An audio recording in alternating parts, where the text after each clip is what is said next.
Alright, ladies and gentlemen, now here's a movie that I've been waiting to do for a while now. Of course, what I mean by having to do for a while is because I was all set, ready to watch this film like 8 months ago, when all of a sudden the studio decided to delay it to quote unquote add 3D. Now, I probably don't have to give all this background for this film, but I feel like I should give a little bit of context to why there might be some bias on my part, and maybe that I overcome some of that bias. Stick with me on that. Uh, Basically, this film was actually probably the only real main victim of studio panic of last year, where they had two films that were supposed to be major successes bomb, and they got the studios in a feeding frenzy. You had John Carter, which failed because of a really probably the worst advertisement campaign ever run for a major motion picture. To the fact that most people were completely unaware the movie was coming out, or those that had seen it had absolutely no idea what was going on. And then Battleship failed because, well, it had all the problems with Transformers, but now everyone was aware of that. It just was a bad film. You know, they were trying to copy a bad film, and people were now wise to it. Basically, that's why they didn't go see it.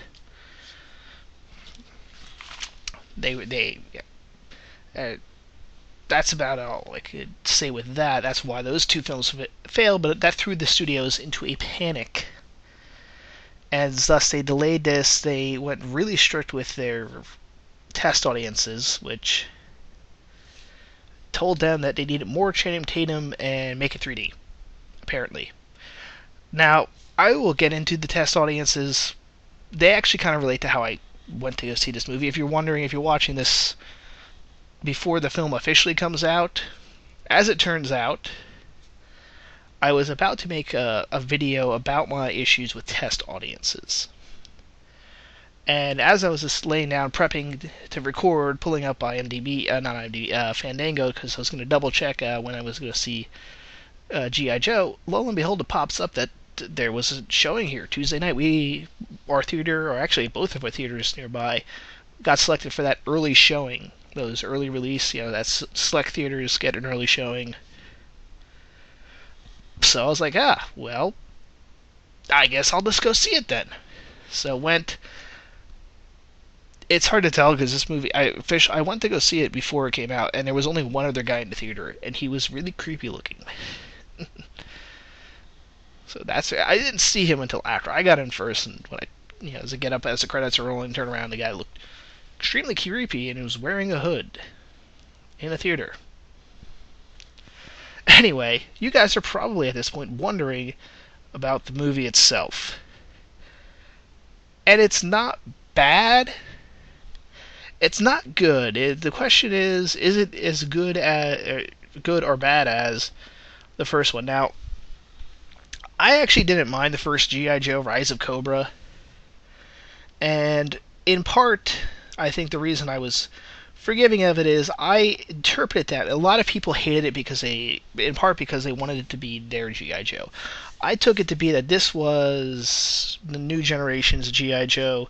I think Hasbro was setting up that their toy line was then going to be based and following off of the movie. So as far as I looked at it, it didn't have all the feel from the 80s, but okay, if they're reimagining their franchise again, rebooting the entire universe, and the movie is part of the reboot, they bring a new visual style and such for the next generation of kids. Okay, I'll accept that.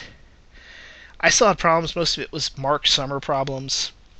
This things that he does with his movies. He uses way too much CGI to the point where it doesn't look that good, and it hurt it. It hurt that film. There was some really goofy campiness to it that I think a lot of actual hardcore G.I. Joe fans actually don't really appreciate the campiness, which is kind of weird because the show is extremely campy, which is where most people have a fandom from G.I. Joe. This movie, on the other hand, does take itself in that more serious direction, more of a real action film direction, or military action film direction, that fans really wanted. However, there's still problems with it. The pacing is not that good. Characterization is not as good as the first one. And there's some just real clunky exposition. And I think the action could have tuned up a little bit. I am somewhat forgiving of director John M. Chu for this. This is his first real movie. Before this, he's really only done music video movies, music videos, and then movies that kind of revolve around music videos. He are basically where he did the Step Up series. He did the Justin Bieber movie, and I don't blame him necessarily for the crap that those are. He has a music video style that lended itself to those movies. Apparently, he really wants to get away from that, though. But you can see he's learning, and I guess his next film, whatever it is, has got to be a step up. Ironically enough, from this, and maybe he'll become a really good action director, but you can see in this film he's got some growing pains to get through. Though I'm not sure if that's entirely his fault again, because I know in an interview when they did that 8-month delay. Was it 8 or 7? Whatever it was.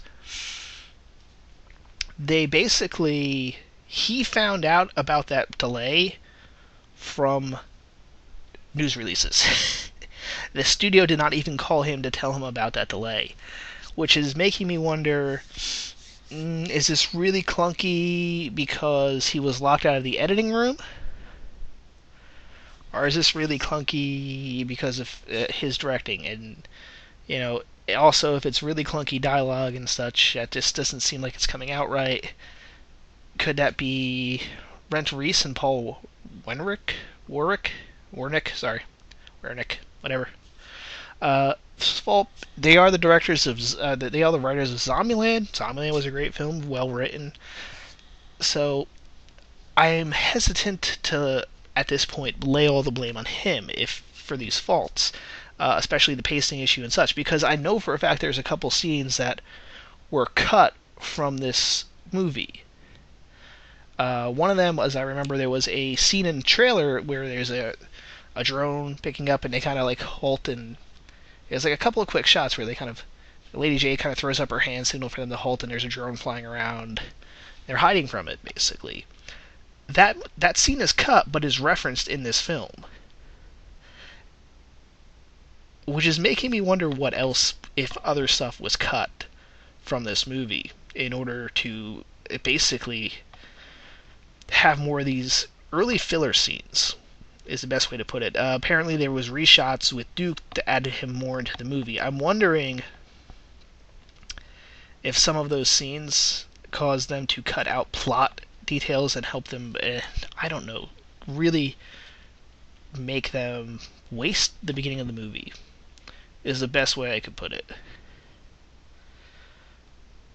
Still, the movie clocks in at 110 minutes, which is a little under 2 hours. I wonder if this is one of those films where there is a 2.5 hour cut laying around somewhere. And most of that cut, of course, probably being character moments. And I would not be surprised if there's a lot of character moments that were cut out of this film for pacing reasons. And in that way, perhaps the first G.I. Joe film, Rise of Cobra, is actually stronger. The pacing is better in that movie. This one feels like it's really rushing to get through, rushing to get done. And it goes by really fast. It does not feel like an almost 2 hour long movie. It really does feel like an hour and a half long film. So, again, I don't know if if this is studio interference, which it could easily be. On the plus side, for Channing Tatum, speaking of him, I was prepared to rip into him for being the worst actor in this movie. Lo and behold, he is not.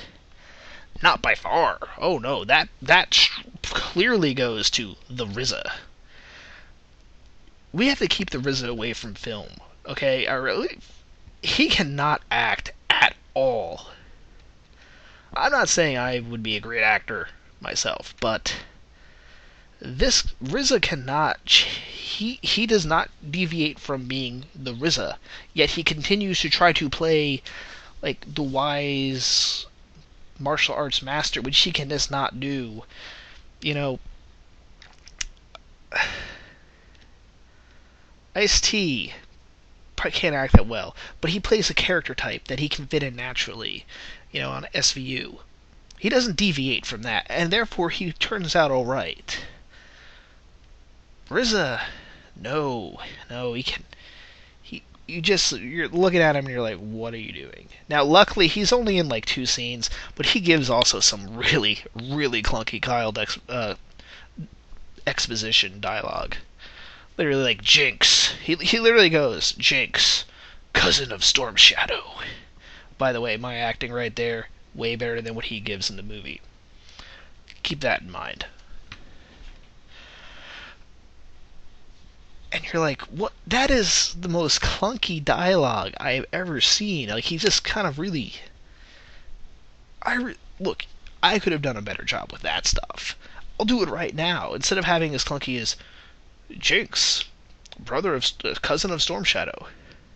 Because in the context, he's supposedly talking to Storm Shadow about how you should trust Jinx. Which, by the way, that's another thing I think one of those scenes that got cut.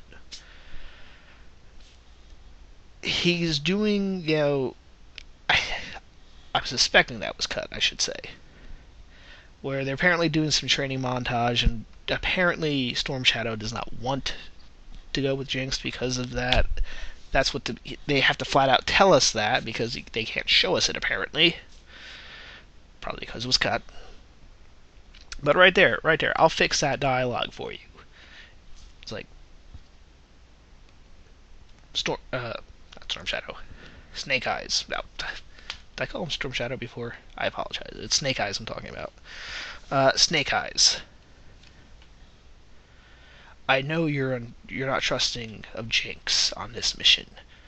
Just because she's Storm Shadow's cousin, though, does not mean she's Storm Shadow. And she has proven herself. You can see right there. Right there, I laid much more naturally that she's her cousin. There, that exposition got laid in there right. Much more easier, right? It takes up just about the same amount of time. I don't know why they did that. You see, that's making. We have good writers on the script, which is making me think that they really cut up dialogue from other scenes to shorten this for pacing reasons. And I'm not sure whose fault that is. If it's the studio and the editor, or if it's Chew. Regardless, we'll get into that later. Visually, this film much more like the movie we wanted to see. It has a much more of a feel of the traditional G.I. Joe setup universe. Not that the first one was horrible. The first one, everyone kind of wore these black outfits, which all kind of look the same. And yes, uniformity is true for military. This one, though, did a good enough job, I think, of making the characters a little bit more distinct with actual... Like, they wore camouflage in some of their scenes, but, like, there was some subtle variation to give them some individuality. So, like, Lady J was wearing MRAP, a Desert MRAP uniform, basically, underneath her armor.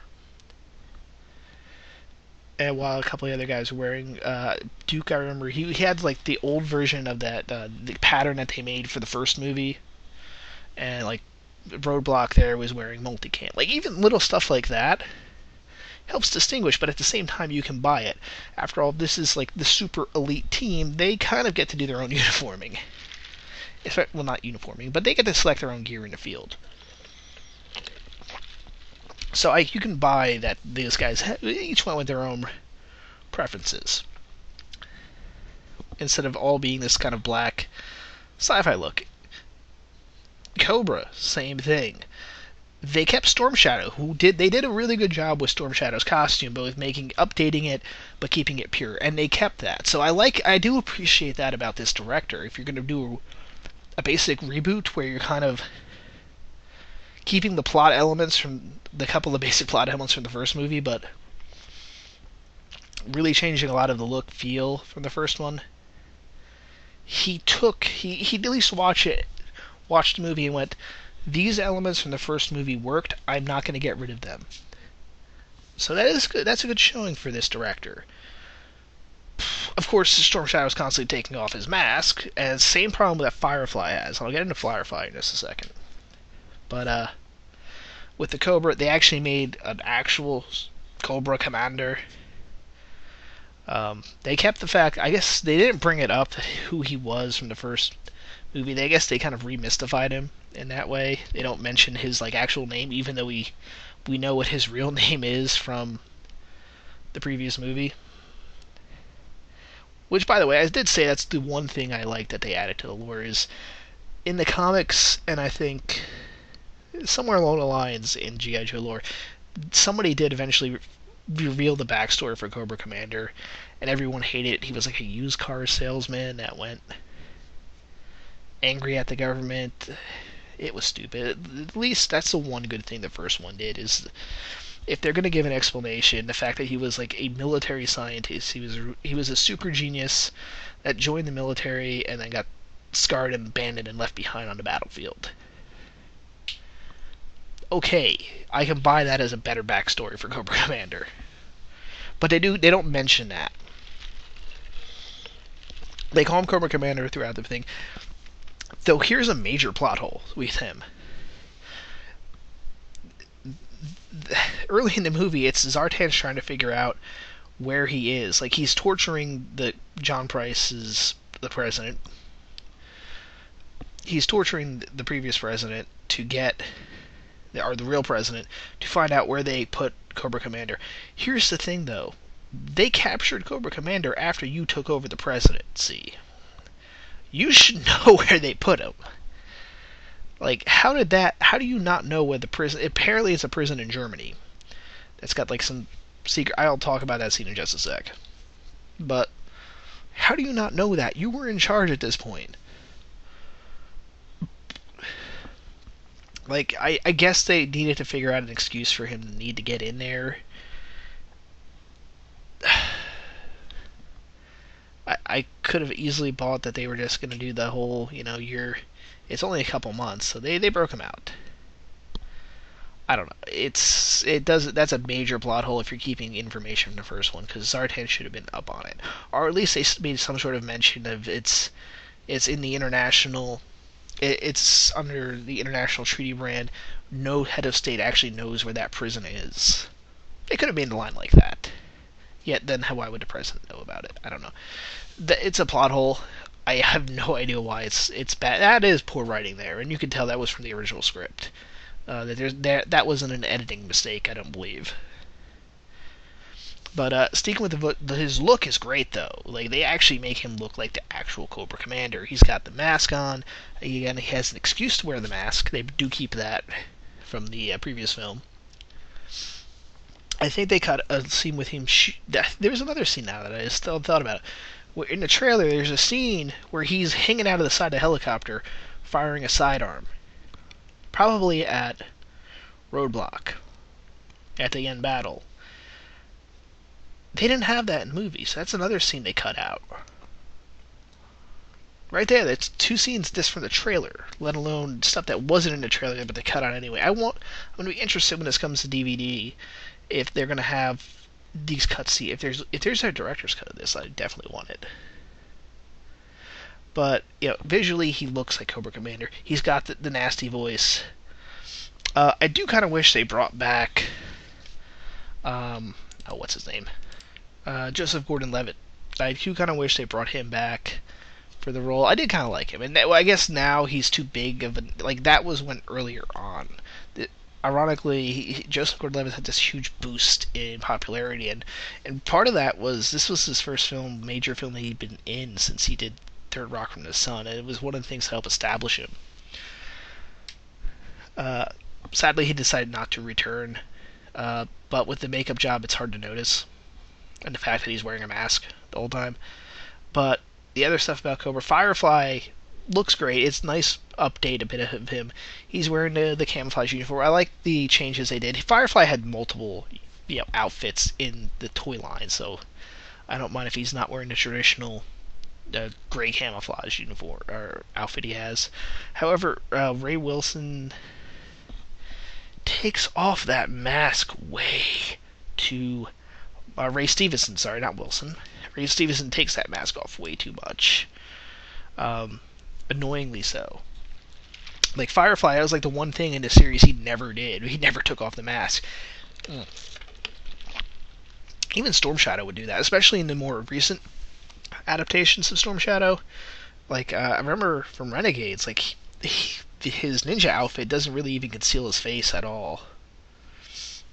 So Storm Shadow is one thing. Firefly, that was like his thing. He's always wearing the mask and no one really knows his identity. But his outfit was nice. I like the Cobra look itself that they got.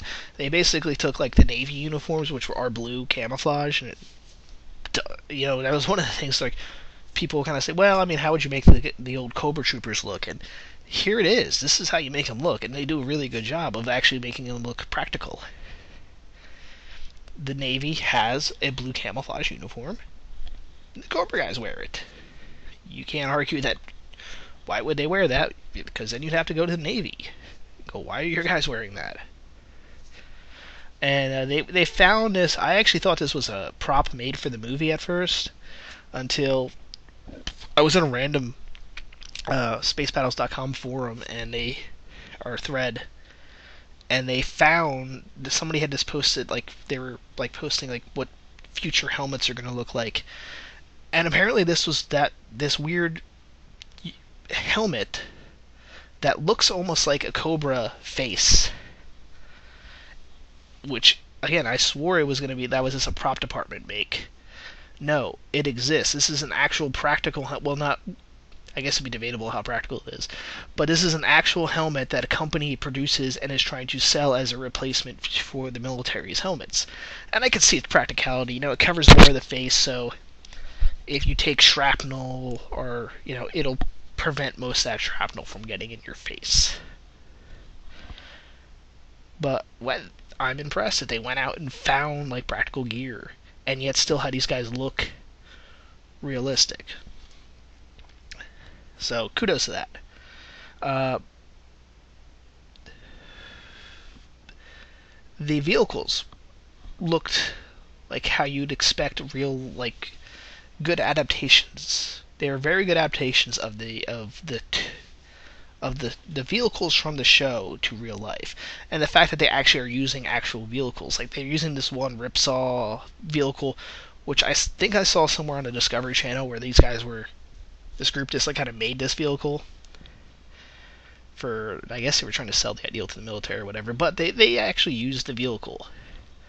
If this was Mark Summers again, that would be completely CGI. Even the HISS tanks, maybe they weren't like all the moving parts, maybe a little bit of that was CGI, but it looked like the basic tank was actually built. So yay, I like that. As for the plot, it's got a good, interesting plot of like how they're going to take over the world. As they actually, slight spoilers. Cobra basically their goal is to, we'll get the entire world to disarm its nuclear warheads, so that we have another weapon of mass destruction that we can then use to hold the entire world hostage, because then no one will be able to retaliate. And I love how they actually got it. They get all the world leaders, and fucking Zartan, as the president, launches he's like, we should destroy our nuclear arsenals, and everyone's like, no, the world's better off with nukes. He's like, if you don't get rid of our nuclear arsenals, I declare war on everyone. They're like, no. He launches then his nukes. So of course everyone in the room shoots their nukes at the U.S., and then he disarms all the weapons, and he's like, okay, are you going to be the only one? Now you're attacking an innocent country. It's kind of a brilliant little move. Not brilliant, but it's a fun little scene because he's playing Angry Birds as he's doing it. Like as everyone else is freaking out, he's just sitting there playing Angry Birds. I like that little character moment there. And of course, you've seen the scene. I don't know why they hit London out of everybody. Like, it's like, by the way, now we have this powerful weapon. Ha ha ha. They reveal he's actually part of Cobra. And they destroy London. It's in the trailer. Why? I don't know. Why they had to destroy London out of all of them. Should have done Paris out of, just they have a tradition of messing with Paris in the G.I. Joe movies. They might as well kept it. But they did that. There is a bit of, I think, problem with the editing. It's too fast editing. It's got that bit of a quick editing problem that I don't like, even though I can track it. I do like it when they keep things, more solid shots. So there's that problem. It's not the worst I've seen though. It's not Batman Begins horrible. It still needs to be slowed down. Again, it's Chu's first movie, so I'm somewhat forgiving of him. But if he doesn't change, it's gonna change Chu. So change that. As for that prison escape, I actually love the prison scene because they had Walter Goggins in there as the warden, and he's just fucking toying with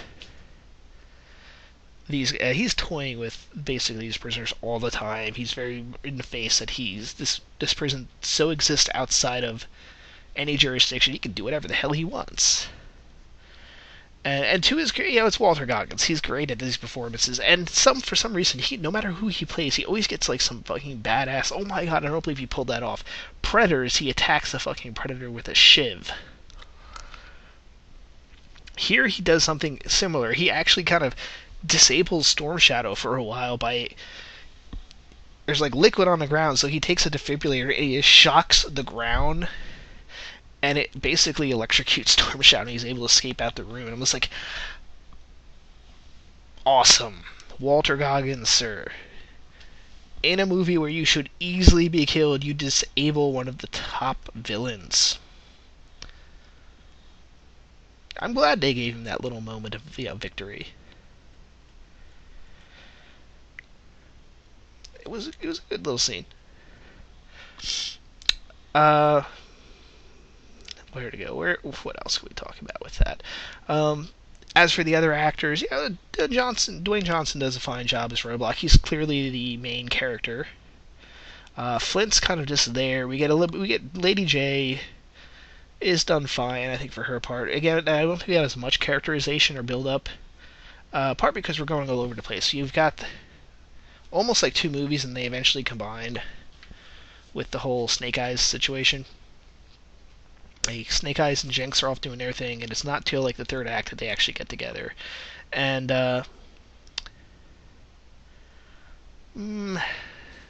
well, before I get to the main event, Byung-Hun Lee, fine again. I liked him as Storm Shadow. I liked him previously as Storm Shadow. He's got a good intensity that he brings to the role. And I see he's not going to be in Red, so I actually like him being in the action movie. He's a really good action star. I want to see him in more stuff. I see he's going to be in Red too. I'm happy for that. So even if you don't like this movie, perhaps there'll be something good coming out of it, because John McClane himself is in this, and how was his performance? Well, Bruce Willis was there. Certainly didn't play as big of a role as I think the trailers made it out to be. He does his thing, but it's almost like a really extended cameo. Like, he's just like one or two scenes above like an extended cameo credit. It's okay. He's alright in this. He's there, he gives some effort, but I guess we were expecting him to play more of a role. He actually, his character, almost outright says, no, even though I'm a former general, no, you're in charge, Roadblock. I was going to hope he was going to actually take charge. He doesn't even do that. Maybe that's symptomatic of what his agent said. Well, you only have us for like 3 weeks because we don't want to do too much. So maybe they like went, well, fine. If you don't want to be the star of this, then we're going to make you subordinate to The Rock. Channing Tatum was in there. He was annoying. I would have had more respect for the guy if he said no. I think they still killed him though. I did leave during the credits, so I'm not sure if there was an after the credit or mid credit scene where they showed he was alive, but somebody state that outright. If anyone went to go see this and they waited through the credits, if he survived, I don't have much respect for the guy, because then come on, based on a crappy test screening, they bring that character back. Come on. If not, they just brought him back for literally probably the one scene at the beginning where he's with Roadblock's family to give him characterization. We don't. In this case, you actually don't need to give us that much background for freaking Duke, because he's had an entire movie for the audience to care when he dies. That's characterization time that we could have spent with everyone else. But if he doesn't die, then okay. Hopefully, who knows? Maybe that was like in Pack Room. They were gonna bring him back to life. But maybe Chew was able to. I don't know. Maybe there was something where he was able to push and stop them from bringing him full back to life. No, I killed Duke. He's dead. I'll agree to put him more beforehand to give him more credit, but he's dead. I like how they also talk about he's now a big star. Sam Tatum is not that big of a star from freaking Magic Mike. Come on. But I digress. So if that's the case, then good. This movie still killed him off, and I'm happy from that. So what is my final recommendation from this movie? Go see it. If you like the first one, you'll probably find this alright. You'll enjoy it. For some people, if you didn't like the first one, you'll actually really like this movie, because it does give that more of a feel. It has a lot of problems, though. I'm not going to lie about that. I think, though, if you're going into this aware of that, it's fine. You'll do fine. You'll enjoy it. It's a good little popcorn flick.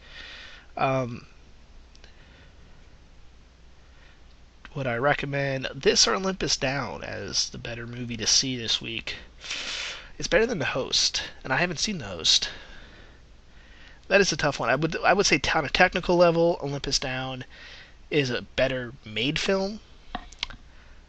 However, what this film, like on a personal level, I think I like this film more, but that's because of particular styles and looks and stuff that are particular to me. I like, and they're in this film. So, for me, I would prefer this movie. That's probably not going to apply to everyone. Like, this is a movie I could see easily getting. I'm going to probably pick it up on DVD, and it's going to be a good background, like a movie you put on in the background as you watch, because it's really, with the plot, it doesn't matter if you're following along or not. Before I go, moving on to trailers, though. You saw a bunch of new trailers. Oh, by the way, the movie also gets bonus points because it has ninjas in it. As we know, everything is better with ninjas. What's a ninja, you ask? Just a fairy tale. And you get a cookie if you get that reference. Anyway, speaking of trailers and ninjas, the Wolverine trailer. I had a feeling the Wolverine trailer was going to be in this movie, or before this film, because they released the teaser for the trailer. I hate that they're doing this. Trailers for trailers. Online like a couple days ago. So I'm like, okay, what's coming out that they would put in front of G.I. Joe? And lo and behold, it looks good. It looks like they found a way to actually make it interesting. Apparently they're taking away, or someone's got the ability to take away the healing power of Wolverine. So okay, there's more of a threat now for him. And it has Wolverine fighting ninjas. So right there, that's the movie. That's all you need to tell us. Wolverine's gonna fight ninjas. I'm for it. Like I said, ninjas make everything better. Ask Godfrey Ho. What else? New trailer for World War Z, which basically just confirms that they threw out the point of the book in multiple ways, mind you. Where apparently now the point is they're going to try to find the origin of the virus that can stop the plague, and it's located in Russia. Well, thanks for shitting on the book and not getting a single thing right. Yes, Russia played a very important part in the book. But in the book, they beat the zombies, not with any magic cure. They literally just shot them all. They actually had to fight to retake the planet. And the strategy in the end, maybe they'll pull this off. Maybe they're actually doing this, and in the end they find out it's just we have to just do this the old-fashioned way. We actually have to fight for the future, type deal. And they employed the strategy that they did in the movie to actually defeat them, which will be hard to show cinematically. Unless you're doing it. World War Z probably is a movie you need to do either Lord of the Rings style or at least Matrix Revolution style, where you shoot multiple movies at the same time. Because it seems like a movie that really does need to be, the structure is at least two parts, where you've got the actual crisis, and then we get our shit together and we take back the planet. But, Russia, you don't want to put it in China, where the virus originated in the book.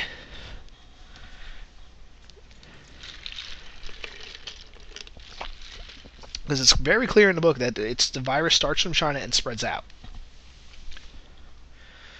Anyway. And actually, before I talk about this last, I almost forgot to mention, because I was going to bring up North Korea in that trailer, too. Or I was thinking World War Z, and I was remembering the chapter on North Korea, and that reminded me, in this movie, the G.I. Joe movie, the opening scene, completely not necessary. There's two opening scenes. They have a scene where they infiltrate North Korea to get the vector out, and then they do that little scene, and then they cut to the next scene, which is them doing on a mission to secure Pakistani nukes during the middle of a crisis civil war. And really, there's nothing in that first scene that the following scene does. It's just like out of everything you cut, you keep that opening scene in there. Come on. It's not necessary. You could have really dropped that scene and no one would have... You would not have noticed it missing at all. Anyway, and the final thing I want to talk about, trailer-wise, getting back on the trailers, the White House Down trailer is out, and certainly way more destructive than... much more destruction seems to be being raked in this one. Like, all of DC is fucked up in this one. But at least it's applying, it's more of a internal, like, an attempted coup d'etat, perhaps.